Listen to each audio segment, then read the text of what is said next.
Welcome to today's episode of Spelling Bee Ninja. In this lesson, we will dive into the fascinating world of time zones.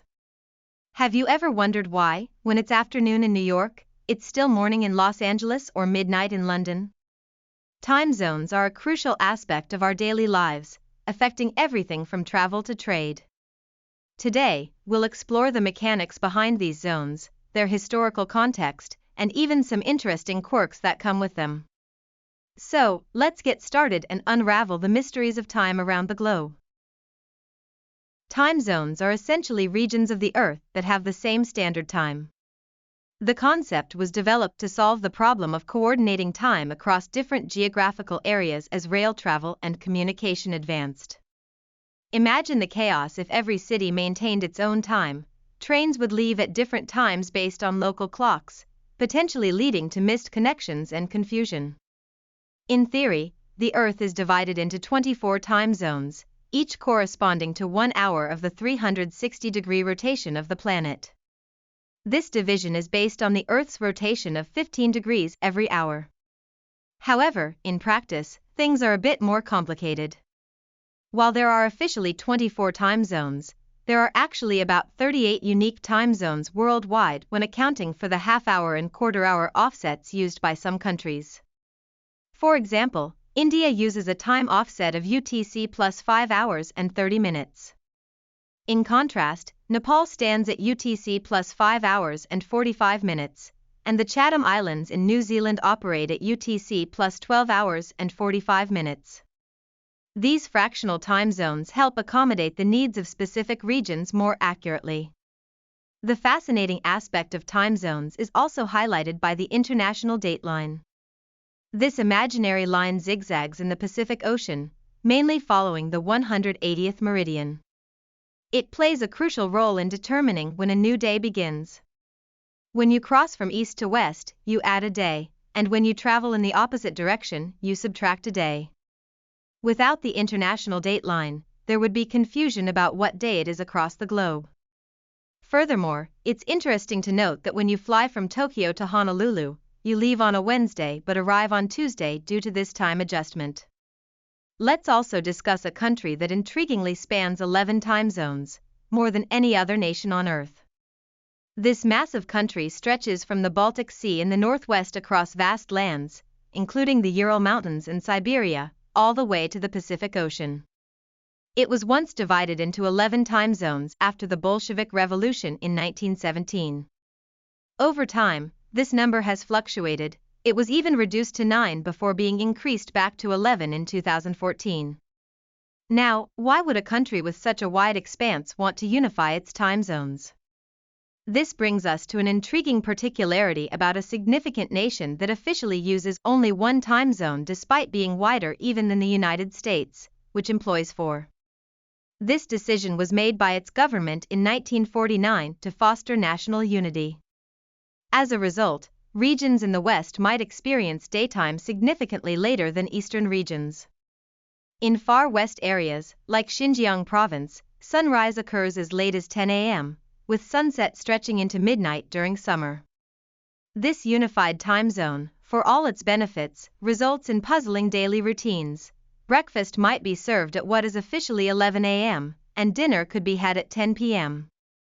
Another fascinating element is the prime meridian, established by an international agreement in 1884, which passes through Greenwich, a suburb of London. The meridian is significant as it represents 0 degrees longitude, effectively splitting the eastern and western hemispheres. Standing on this historical line marked by a stainless steel strip allows visitors to experience a unique geographical moment. Interestingly, modern GPS technology has revealed that the actual 0 degrees longitude is slightly off from the historical marker due to the inaccuracies of early calculations. Yet, that original location remains the globally recognized prime meridian. Speaking of timekeeping, have you ever wondered which country was the first to implement daylight saving time? This concept aimed to make better use of daylight during the warmer months.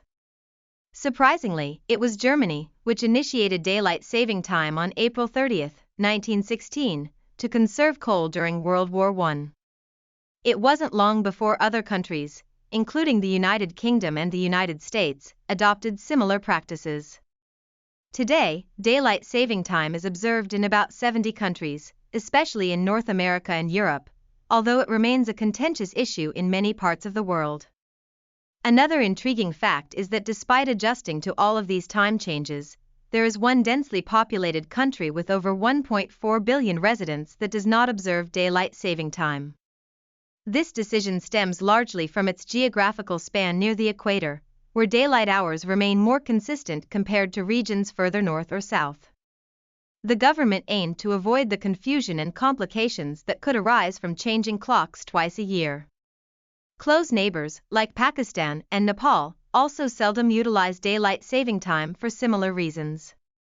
Not only that, there's also the fascinating case of the first inhabited place to celebrate the new year each year. This country, operating at UTC plus 14 hours, made an even more intriguing choice. In 1995, it decided to move the international dateline in order to unify its islands under one calendar day, ensuring that all inhabitants would celebrate each new year collectively. Before that, the geographical split made the celebration of the new year differ significantly, depending on which island one was on, despite the proximity. This adjustment makes them the first to greet the dawn of a new day, 2 hours ahead of New Zealand, creating a delightful sense of unity among its residents. In summary, time zones are not merely divisions of the Earth, they reflect historical decisions and geographical realities, all while adding fascinating elements to our understanding of how the world operates in concert. The interplay of time zones, the international dateline, and daylight saving adjustments showcases a complex web that influences global interactions in numerous ways. Every time we check the clock, we're reminded of the global tapestry of time we all share. Today, we explored the intricate world of time zones, discussing their historical origin and the mechanics that govern them. We learned that the Earth is divided into 24 theoretical time zones, but in reality, there are about 38 unique time zones when taking into account partial hours. Countries have their peculiarities, such as one vast nation operating under a single time zone, despite its enormous width. We also delved into the significance of the prime meridian and how the international dateline shapes our understanding of time across the globe. Lastly, we touched on the concept of daylight saving time and how some countries choose to follow it while others, like the most populous country, do not. Time zones influence our daily lives more than we often realize.